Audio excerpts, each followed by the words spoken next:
አልፋሩቅ ሱፐር አፕን መጀመር በጣም ቀላል ነው። በመጀመሪያ የጉግል ፕሌይ ስቶርን ይክፈቱ።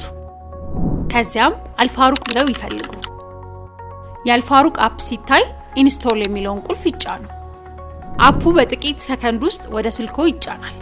ከተጫነ በኋላ ኦፕን የሚለውን ቁልፍ በመጫን አፑን ይክፈቱ። አልፋሩቅን ለመጠቀም በመጀመሪያ መለያ ያስፈልጋል። ሁለት ቀላል መንገዶች አሉት።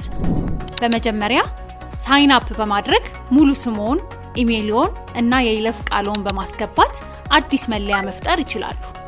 ወይም የበለጠ ፈጣን መንገድ ከፈለጉ ኮንቲኒው ዊዝ ጉግል የሚለው ቁልፍ ይጫኑ። የጉግል መለያውን ይምረጡ።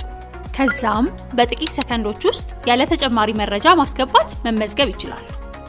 ወደ አልፋሩቅ ከገቡ በኋላ የመነሻ ገጹ ይቀበላችኋል። እዚህ ገጽ ላይ ትራንስሌትድ፣ ሲሪየስ፣ ሾርት እና ኪድስ ሙቪ የሚል አማራጭ ይመጣላችኋል። ከነዚህ የፊልም አማራጮች ውስጥ የወደዱትን ይጫኑ። ከላይኛው ስክሪን ላይ አንሎክ ኮንቴንት የሚለውን ይጫኑ። ከዛ ከስር ሬንት ፎር 30 ዴይስ የሚለውን ይጫኑት። ወደ ክፍያ አማራጭ ይወስዳችኋል። የምታዩት ቦክስ ላይ ስልክ ቁጥሮን ያስገቡ። ከዛ ክፍያውን ለማጠናቀቅ የክፍያ አማራጭ ፓስወርዶትን በማስገባት ያጠናቁ። እንደከፈሉ ማረጋገጫ ደረሰኝ ይደርሶታል። አሁን ፊልሙ የኔ ሙቪ የሚለው ሴክሽን ላይ ለማየት ዝግጁ ሆኗል። አሁኑኑ አልፋሩቅ አፕን በማውረድ ይጠቀሙ። እናመሰግናለን።